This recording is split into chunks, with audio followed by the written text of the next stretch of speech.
या बातमीवर आपलं लक्ष असणारच आहे। वळूया पुढील बातमीकडे। गोपीनाथ मुंडेंवर प्रेम करणाऱ्या लोकांचा साठा केला तर वेगळा पक्ष उभा राहील असं वक्तव्य केलेलं आहे पंकजा मुंडेंनी। गोपीनाथ मुंडेंवर प्रेम करणाऱ्या लोकांची मोठी संख्या आहे। गोपीनाथ मुंडेंवर प्रेम करणाऱ्या कार्यकर्त्यांचा भाजप उभाच आहे असं पंकजा मुंडे यांनी म्हटलंय। गोपीनाथ मुंडेंनी भाजप उभा केला असंही पंकजा मुंडे म्हणाल्या। पंकजा मुंडेंनी पक्ष काढावा, आमच्या त्यांना शुभेच्छा असं संजय राऊत यांनी म्हटलेलं आहे।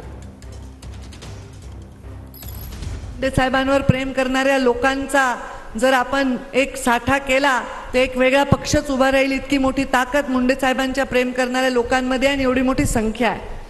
तेच आहे खरं, अगदी खरं आहे। मुंडे साहेबांवर प्रेम करणारे आणि पर्यायाने माझ्याबरोबर जोडले गेलेले, केवळ मुंडे साहेबांची मुलगी म्हणून मला जोडले जाऊ शकले नसते लोक गुणाचा वारसा स्वीकारतात, मुंडे साहेबांच्या गुणांवर प्रेम करतात आणि म्हणून जसं त्यांच्यावर प्रेम करणाऱ्याचा पक्ष उभाच आहे।